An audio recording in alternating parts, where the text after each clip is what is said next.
We're told animal research saves lives. But in this episode, I take you inside the lab.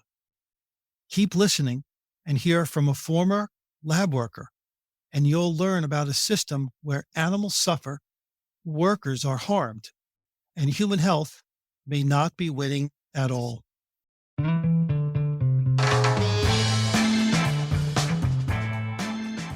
Welcome to Puppies, Pandemics, and Public Health. I am Dr. Johnny Lieberman. If you've ever wondered how your everyday choices, including what you eat, what you buy, what you wear, and the medicines you take, impact your health, the health of your family, animals, and the planet, you are in the right place. Let's get to it.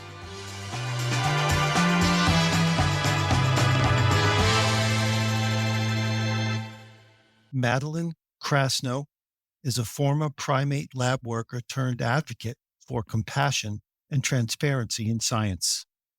Her successful free speech lawsuits against UW Madison and the NIH, featured in the Washington Post, sparked national dialogue about the hidden human and animal costs of experimentation.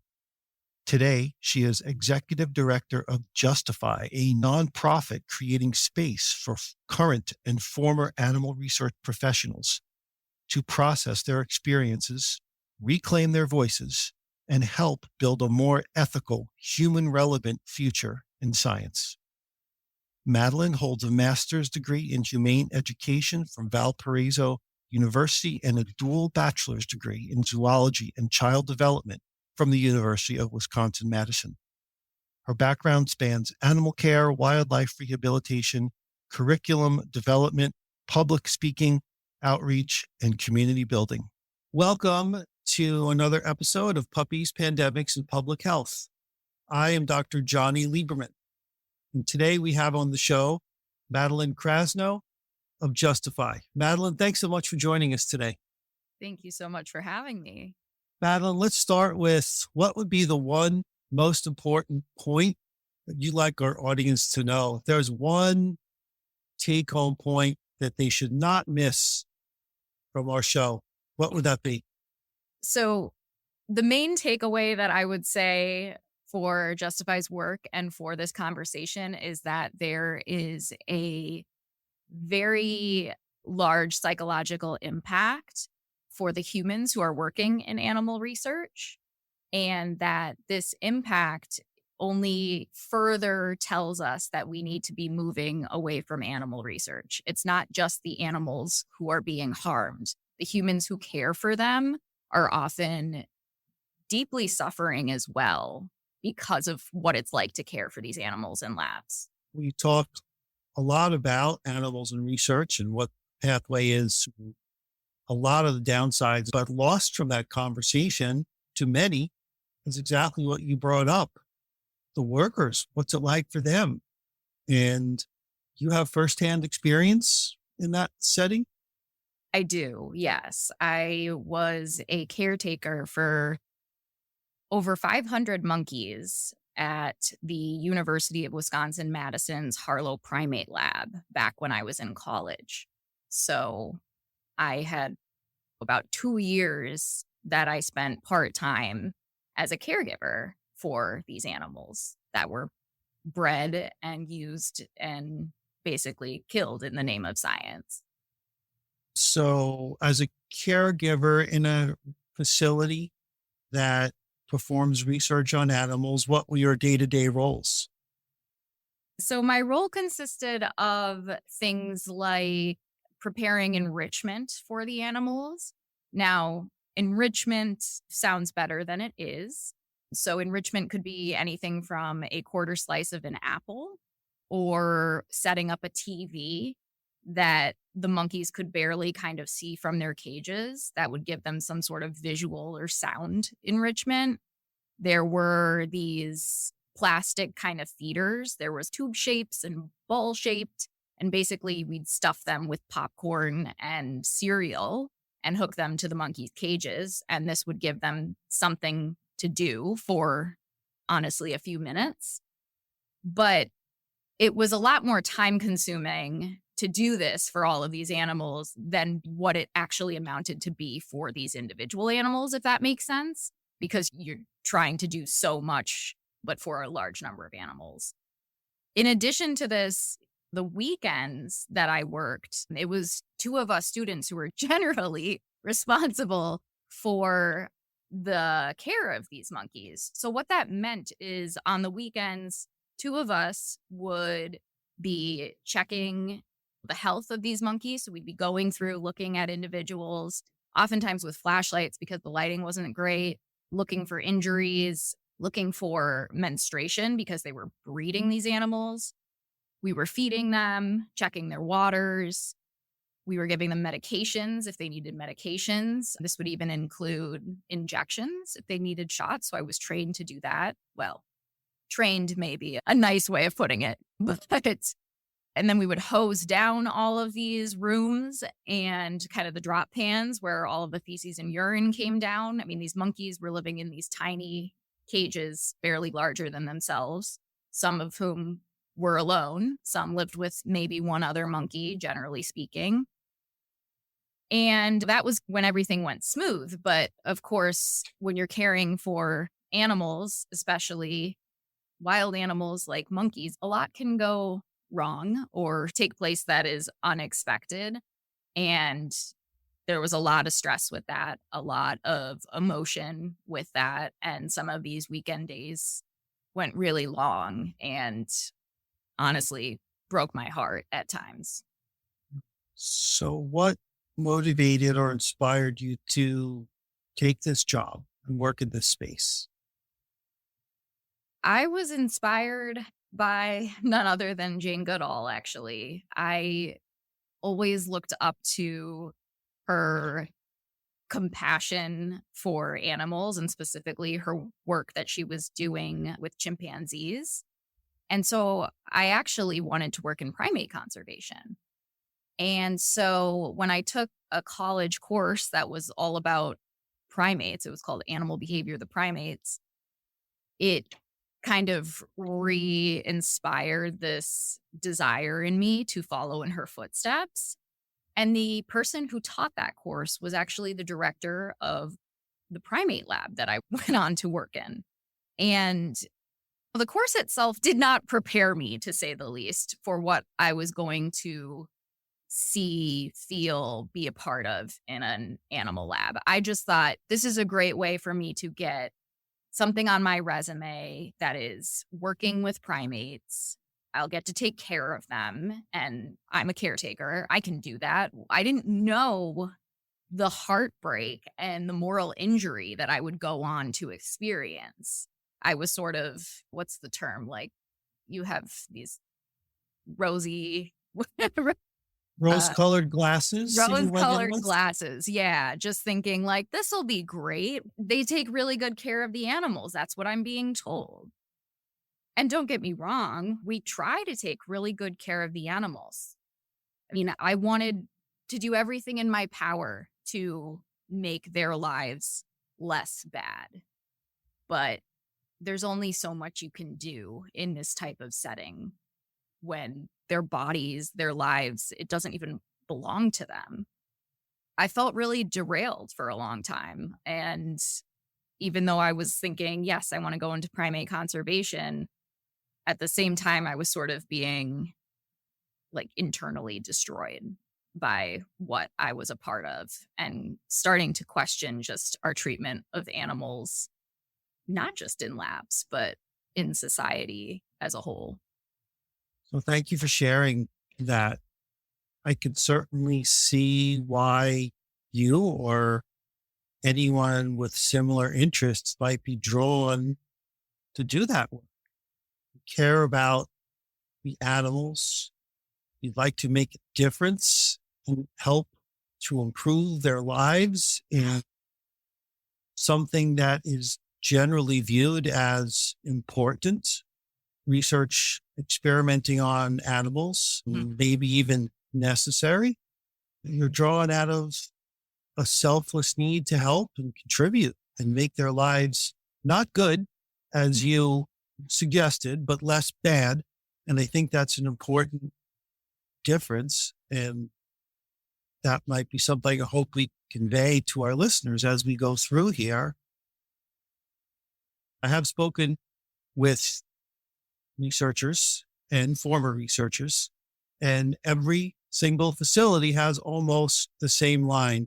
We care deeply for our animals. We treat them very well. The research we do is extremely important.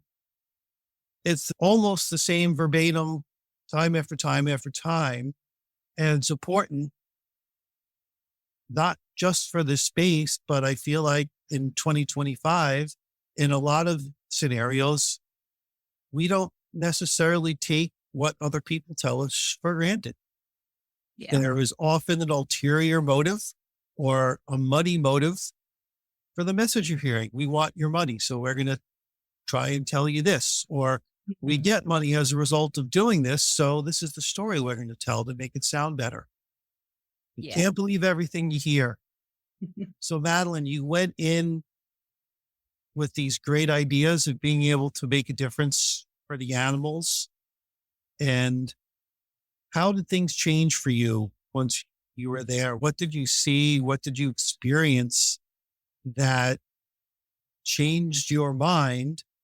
Because I think a lot of my listeners, our listeners, might be able to learn from that and maybe recast this narrative out there about what I just spoke about, that it's not exactly what we're told. Yeah. The thing about animal research and being in an animal research lab is, to some degree, you don't know how much you don't know or understand about it until you're in there. And it's hard to fully help the public understand what it's like to be in this situation, especially as individuals who care for animals. And of course, I'm not saying that everyone who is working in the industry is deeply compassionate towards these animals or wants to see better welfare for them. But at the same time, we also need to not generalize that everyone in the industry is this way, that there aren't caring, compassionate people, because there are. And the way this whole kind of system functions is by basically duping compassionate people into feeling stuck caring for these animals, because if they leave, the animals are still there. And if they stay, they just further suffer because they are experiencing this moral dilemma of like, I want to help animals and I want to do what I can for this animal. But at the same time, you're helping them be used and ultimately killed. So a lot of this I hadn't fully wrapped my head around. I mean, I was 21, 22 when I was in the lab, and I was someone who was fiercely sort of afraid and obedient of authority. So when I went to my boss, for example, one time after I was giving an injection to a monkey, they were sick and needed medicine. So this wasn't something to make them sick. This was, again, as a caretaker, we were meant to be improving the welfare of these animals. Now, that being said, this is a really stressful environment, and the monkey can't tell the difference between me, someone trying to give them an injection because they're sick, versus someone trying to give them an injection related to a research study. And so they were stressed and moving around, and I ended up having to poke them multiple times with a syringe. And I felt really guilty about that. I felt upset and stressed because I knew I was stressing them out. And also, who wants to be poked multiple times with a syringe? And there's this point where you're like, is it worth continuing to do this to try to get them this medication, versus is it just causing even more unnecessary stress? I mean, this was like a constant question, I feel like, with what we had to do for these animals. But this kind of question of, is what I'm doing worth the stress that it's inducing when it's supposed to be helping them in terms of basically, getting them sort of the health care they need, the medical care they need? this was a question that I would think about a lot. And when I went to my boss at the time and kind of expressed I felt really bad, I had to poke this monkey multiple times to get them their injection. I was told that it's okay because they don't feel pain the same way that we do. And at the time, I was like, I don't know. I mean, the monkey was clearly stressed. So I don't know exactly how they are experiencing it and if it's the same way I experience something similar. But also at the same time, this is a really extreme situation. And yet, this person who's been in this industry for a long time and is in charge of all of the animal care is telling me this. And I'm like, they must know, right? Because we learn to look up to the people that are sort of the experts. And so, what do I know as this young, impressionable person who is just sort of, for the first time, taking care of rhesus monkeys, like these really complicated animals? And obviously, looking back on it, I realize that this is just one of the kind of pieces of propaganda, misleading information that we're told to sort of make things feel better. But I also, at the time, was like, okay, I'm just going to continue to basically push away my concerns because I also knew that if you express too much concern or look a certain way, there could be a target on your back. You might be looked at as an animal activist, something I did not identify with at the time. I went into the lab as someone who consumed all animal products. Madeline, before you go on, to Yeah. back up. So when you were told this for the first time by your boss, they don't feel pain the same way we do, you bought it? Is that what I understood? I don't know that I bought it, but I sort of was like, I think I justified it in my head a little bit as like, she does know more than I do. And also, I'm not comfortable sort of pushing the issue. So I don't think it was like fully bought as much as I just was like, I don't know, like, I don't feel confident or comfortable thinking differently, at least out loud, if that makes sense. Yeah. Okay. I wanted to clarify that. So Yeah. any animal researcher that I spoke with voicing any kind of questioning or challenge or dissent for something about animal treatment, it gets viewed negatively, almost revolutionary, kind of like you were saying, in an environment which everyone thinks of as science. This Yeah. is science based, and they're supposed to be people, I think, outside think that there's some standard of care for these animals. There's a duty to do the best possible to at least make it less bad, if it's never going to be great or even good. But it's just this environment of kind of shut your mouth and do your work. It's my translation of what you said. Don't ask me any questions. Feels a troublemaker. Maybe if you do it 3 or 4 times, we'll find someone else. It's a very, from an outsider, it should be a disturbing environment of this, right? Is that something that sounds like something that started to wear on you as you went through it? Were you starting to see, hey, maybe we're not being told the truth about some things? Yeah. I mean, I wasn't even involved in the research, right? I was a caretaker. And just this experience alone was enough for me to eventually question basically everything about this industry. I was diagnosed with PTSD from my time working in the lab.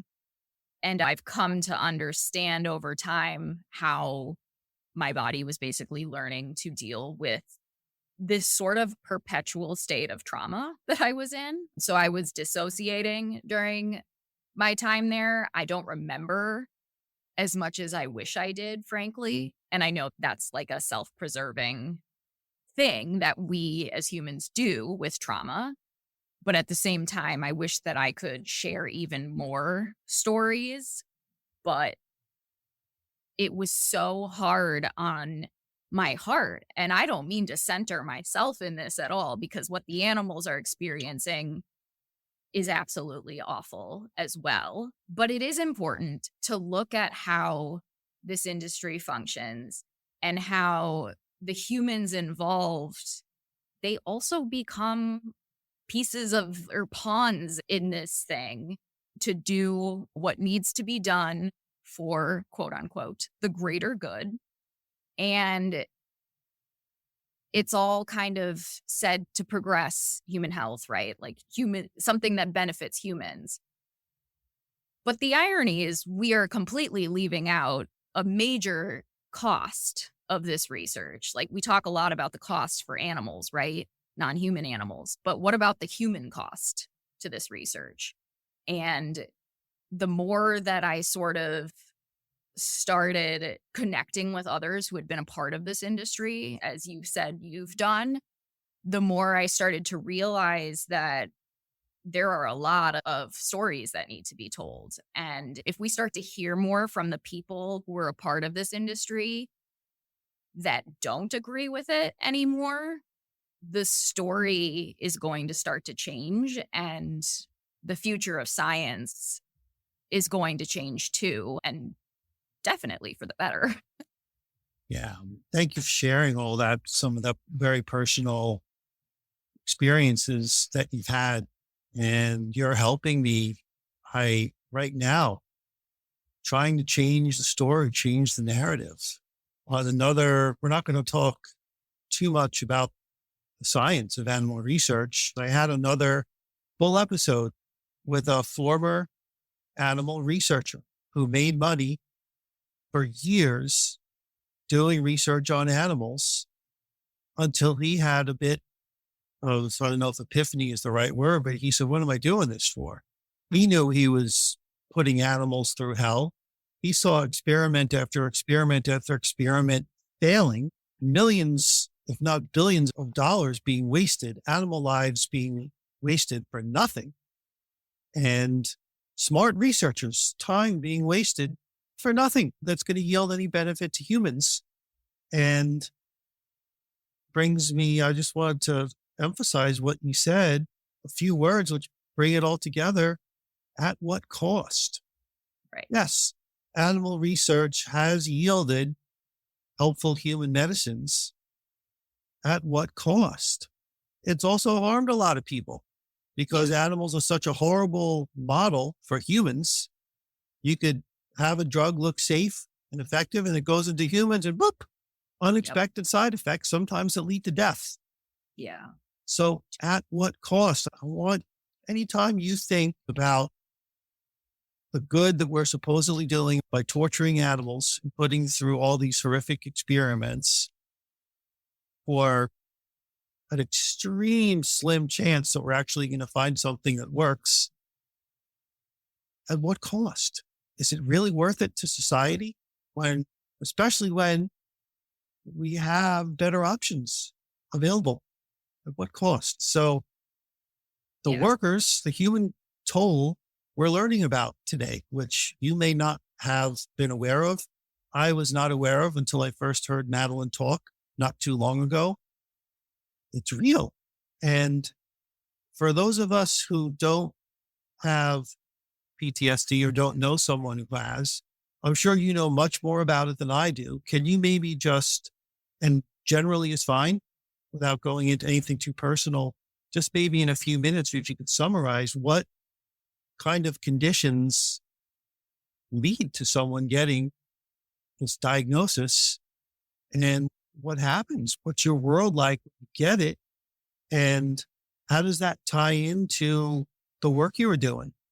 Yeah. So it became most clear that something was going on when I was having nightmares extremely regularly. I was back in the lab, often volunteering, but even in the dream, I was like, why am I here again? And it almost, when I reflect on it now, it almost feels like that was unfinished business, but I wasn't really understanding it then, because the thing is that when I left the lab, I did what a lot of people do, which is say, okay, that's behind me. I don't want to talk about it. I want to try to forget it. And I knew that I wanted to do good for animals. So I knew that I was going to go on and I did go on to help animals in sanctuary settings. I didn't pursue the primate conservation path, but I pursued the animal protection path. With that being said, I sort of tried to just basically forget what had happened in the lab and move forward. And the thing about trauma is it doesn't usually work that way. And so it just kind of kept coming back, and I would wake up feeling horrible because you don't really wake up feeling rested when you're basically going back to your place of trauma every night. And so, Madeline, the trauma you're talking about from working there, that's the visualization and participation in the process. Can you share kind of what you think might have led to that, if you're okay with that? So, yeah, I mean, part of it is just seeing these animals every day in these barren cages and knowing that this is their whole life. Most animals in research, they're killed, right? And they often don't live the extent of their lives. But one of the things that was interesting at the lab, for example, is that it was a breeding facility. And so there were males who were actually older than me that were in the lab. That was a really, and still continues to be a really hard thing for me to wrap my brain around, because it's like my whole life, this individual has been here in this cage, occasionally accompanied by a female that he is meant to impregnate for 20 some years. It's so depressing. There were incidents where I literally came across a dead infant, like a baby monkey who had died in an incubator. That same weekend, I had another infant that had a seizure and died in my hands. When you care so deeply about others, and for me, it's humans and animals, I just care so deeply. And I think that's a pretty natural thing. It really wears on you that you can't do what feels the most right. And this is where like the moral issues come in, and where I've come to learn that this is moral injury when you're basically not able to act in a way that reflects your ethics, your morals. Like my ethics, my morals are that I don't want to see animals suffering. I don't want to see them exploited and treated in this way. And yet, here I am trying to make, as I say, their lives less bad, because to say it just would be untrue to say that they're having a good life in here. But I can't do what I ultimately would do. Like you see an injured dog outside on the street, and you're going to go and take that dog and get them the help they need. You're not going to go and say like, oh, I'm going to take this dog and turn him into, I don't know, a lab so they can test on him, right? That you're going to do what you can to help them. But in the lab, you're not actually allowed to do that, right? You're allowed to help them to an extent, but you aren't allowed to put their interests first. And that goes against everything I believe in. At the time, I was 20, 21, 22. And that was hard to make sense of, because it's an environment where you are not encouraged to think like that. And that you know that speaking up with those types of concerns isn't going to go well. And that hasn't changed. You know, like that's when I talk to other people who have been a part of this industry, this is a commonality. You are either with us or against us, more or less, when it comes to the industry. And that doesn't allow a lot of space for people to help themselves or help the animals, frankly. Yeah, thanks for sharing a bit more of that story. It's a couple of terms which I think maybe the public can relate to, which I took out of that don't fit exactly, but two things relate to emotional trauma that can lead to depression, at least, and maybe Yes. PTSD is learned helplessness and cognitive dissonance when you're acting in a way that's not consistent with your values, and you have to tell yourself it's okay, otherwise I'm a bad person. That takes its toll. And Yes. being in a condition where you see something and you can't do anything about something that's very troubling, like in this scenario, that also really takes a toll on humans and probably many animals too. I think some of this has been demonstrated. But for a worker who loves and cares about animals and other humans, as most humans do, it leads to severe consequences for not being able to step in. As you gave your example, if you see a dog suffering on the side of the road, you're going to help it. And he saw this presumably over and over, animals in very difficult, horrible situations that you couldn't do anything about. And I hope some of the listeners can appreciate how difficult that is. Yeah. And I think one point that's important to make too is that a lot of what took place was standard. It's just standard in the industry. So that's why when people say, well, why didn't you report this? Well, baby monkeys dying is that's just what happens. That's not The cost necessarily of business. it's not violating anything. Having a head cap drilled into a monkey's brain was something they were allowed to do. To me, that's egregious, but there's nothing to report there unless it was probably gushing blood. But it didn't matter that this individual was literally the most angry creature I've ever seen. And that one day he was just gone because I'm sure they just killed him. But it's like, this is just standard. And so you're in this position where a bunch of the time, it's not like there's something you can report. And a lot of stuff that even you can report and gets reported, what ends up happening is a slap on the wrist. Nothing. And the people who pay for it are usually the caretakers and the people who are trying their best in a system where they can't do better. It's not getting at the systemic issues. Yeah. And the enforcers are often the ones paying for it. They're one and the same. It would have to be an extremely egregious breach to even get something on the radar and have someone courageous like yourself, most likely, stand up and report it. And still, most likely, nothing would happen. How do we know? Because that's what we've seen over and over again, right? That's how we know. And just to clarify, because we glossed over this, but I wanted to go back briefly, as you mentioned, drilling a cap into a monkey's brain. Let there be no doubt that animals do feel pain the way humans do. Do not disabuse yourself because someone tells you that if you're going to stick a needle into a monkey, it's going to be any less painful than if you stuck it into your child or your family member. This is actually written into public health guidelines and protocol in animal research.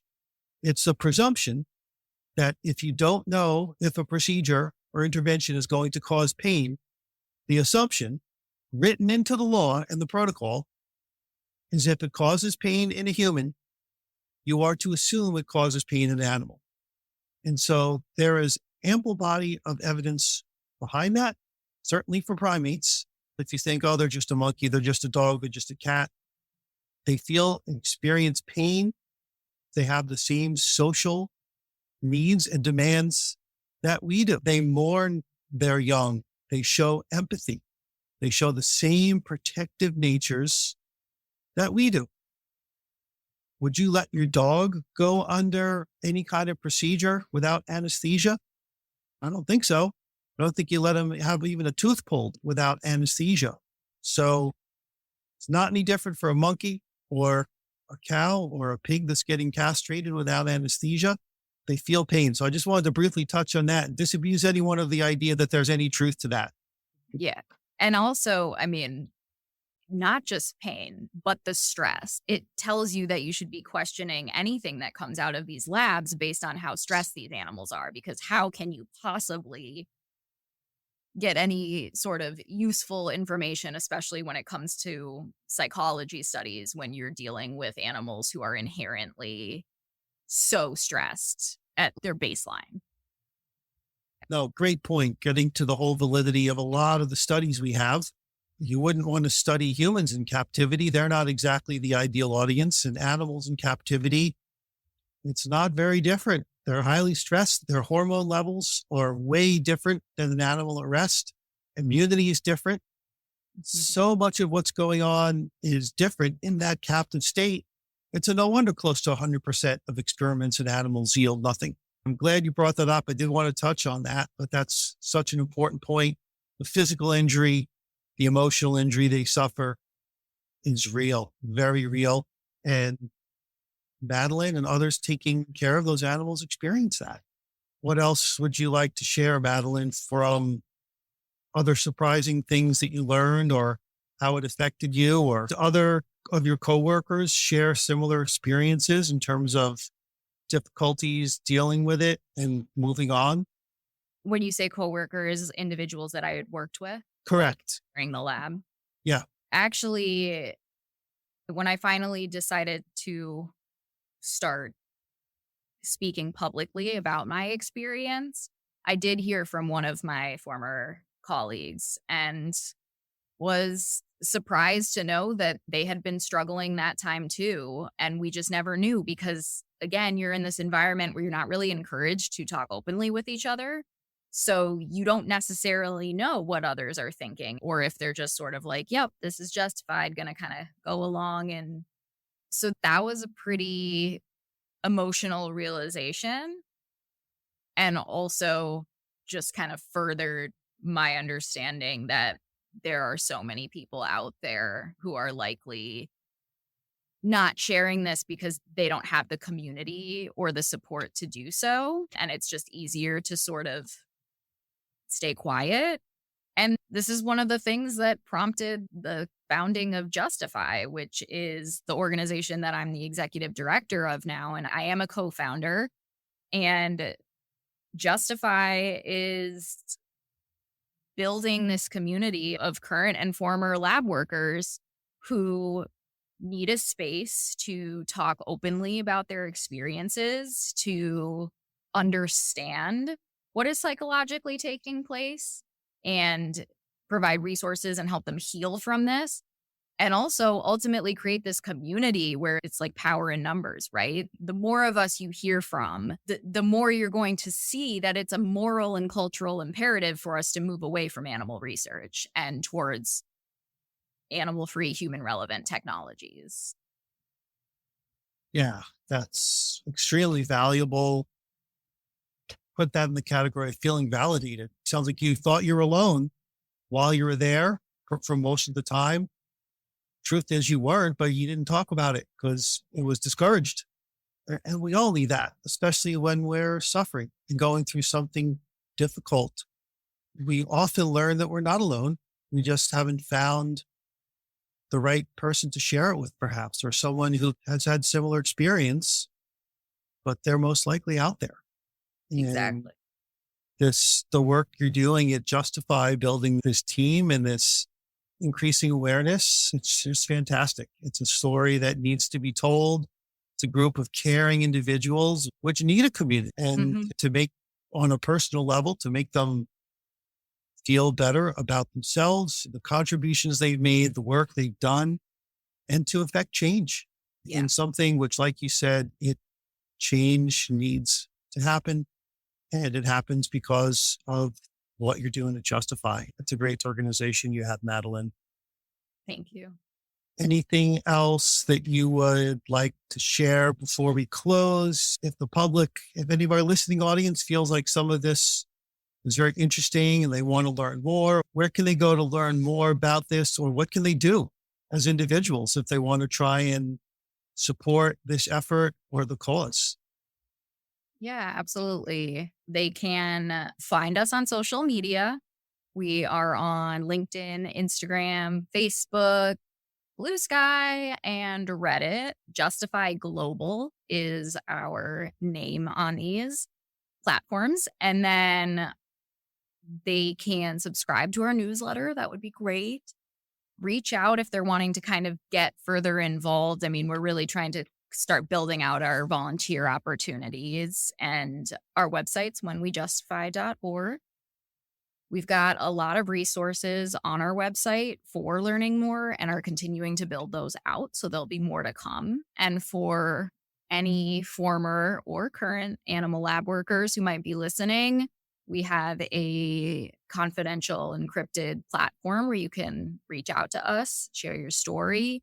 There's also our lab worker hub, which is specifically geared towards these individuals to help start providing them the resources that they need and help them know that they're not alone. There is a group of us who have been a part of this industry and are not afraid to question it and talk openly and help us get the scientific field to where it should be.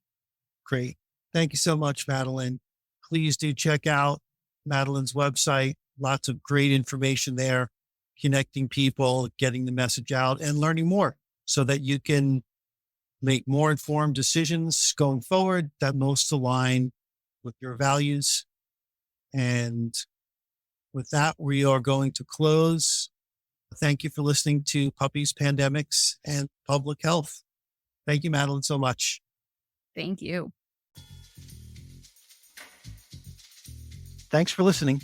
These conversations aren't always easy, but they're important and worth having. Take what resonates, ask questions, and keep learning. Find us on Doctor Podcast Network.